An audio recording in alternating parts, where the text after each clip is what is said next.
Россия разрешила таджикским мигрантам продлить патенты без выезда из страны. Министерство внутренних дел Российской Федерации на своем официальном сайте разъяснило порядок продления срока временного пребывания иностранных граждан на территории РФ.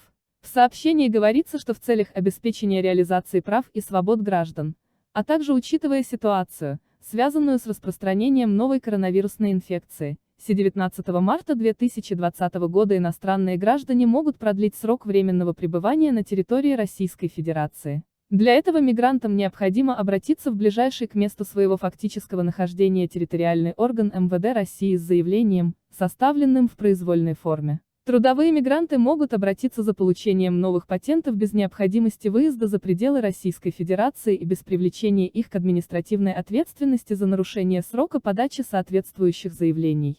Возобновляется прием заявлений о выдаче разрешений на привлечение и использование иностранных работников и разрешений на работу иностранным гражданам, находящимся на территории Российской Федерации. Иностранным гражданам, проживающим в России на основании разрешения на временное проживание или вида на жительство, будет продлен срок пребывания в случае истечения срока действия выданного им документа. Кроме того, иностранным гражданам разрешается в том числе продлить срок временного пребывания в России. Гражданам, прибывшим в Россию на основании визы, продлят срок ее действия независимо от цели въезда в Россию. Если действие имеющейся визы уже истекло, срок временного пребывания также будет продлен. Он продлевается и тем, кто приехал в Россию из страны, с которыми действуют соглашения о безвизовом режиме. Как известно, в связи с закрытием российских границ из-за пандемии коронавируса COVID-19 в Россию приостановился приток мигрантов.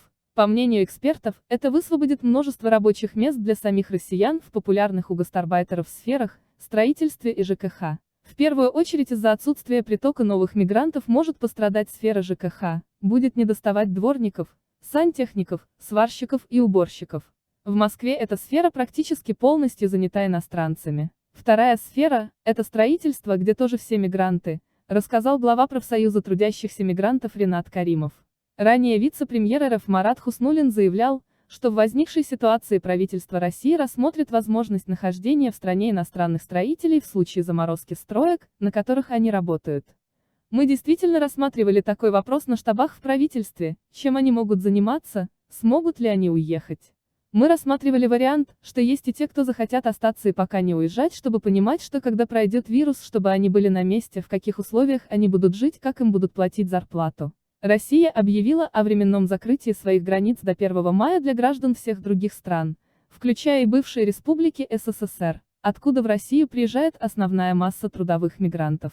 Ограничения на въезд в Россию не будут применяться лишь в отношении водителей грузовиков, дипломатов и постоянно проживающих в России граждан других стран.